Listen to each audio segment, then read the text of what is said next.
Apakah iPhone Inter WiFi only itu nggak bisa baca kartu? Maksudnya nggak bisa baca kartu itu apa ya? Kartu apa yang dimaksud? Nah, jadi kalau misalkan kalian beli iPhone yang Inter WiFi only itu tuh nggak bisa baca kartu, artinya ya memang dia itu kayak misalkan mau dipakai buat SIM operator seperti XL, Indosat, AN3, Smartfren, dan lain-lain itu nggak bisa Kak. Ya, itu nggak bisa. Ya, jadi kalau misalkan kalian beli kartu fisik nih, kalian masukin ke sana, itu tuh nggak bisa baca, nggak bisa keluar sinyal kayak gitu. Jadi nggak bisa baca kartu, yang aku maksud tuh kayak gitu. Tapi kalau misalnya kalian tembak email ya, jadi kalian beli tuh iPhone Inter WiFi only, terus kalian cari jasa unblock email yang per 3 bulan yang harga 150 sampai 300, itu tuh bisa keluar sinyalnya, bisa baca gitu. Nanti keluar sinyal ya mungkin sekitar 3 bulanan, nanti setelah 3 bulanan biasanya dia hilang lagi, kalian harus unblock lagi kayak gitu. Tapi kalau misalnya kalian mau yang permanen, itu juga ada jasanya yang permanen, tapi itu biasanya jauh lebih mahal dan kalian harus hati-hati cari jasa unblock IMEI yang permanen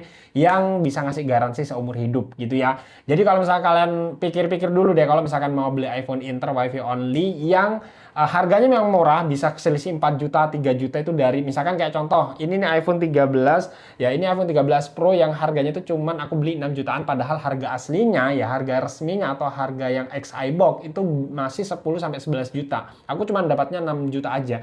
Tapi ini resikonya dia tuh nggak bisa baca yang namanya SIM operator nih. Kalian bisa lihat di sini ya. Di sini tuh nggak ada yang namanya SIM operator ya, nggak ada sinyalnya, yang ada cuman tuh di sini ya, di sini itu nggak ada SIM operator, yang ada cuman sinyal wifi-nya doang kayak gitu ya. Jadi kalau misalkan kalian mau beli ya kalian pikir-pikir dulu, kalau misalkan kalian mau beli iPhone Inter WiFi only karena harganya murah, ya resikonya kalian nggak bisa pakein SIM operator kayak gitu. Otomatis kalau misalkan kalian mau kemana-mana itu masih harus ketergantungan dengan yang namanya HP utama kalian ya, sebagai tethering kayak gitu, dan juga untuk kebutuhan chatting dan lain-lain kayak gitu. Tapi kalau misalkan cuman kalian butuh iPhone karena cuman butuh kameranya doang, karena memang iPhone itu jauh lebih bagus kan ya, jauh lebih bagus kameranya dan juga buat video atau juga buat konten, dan kalian nggak peduli masalah sinyal, ya udah kalian beli iPhone Inter WiFi only aja, harganya murah, dia bisa dipakai juga buat chatting, buat YouTube, buat nih kalian bisa lihat sendiri di aplikasinya tuh banyak banget, padahal ya ini nggak ada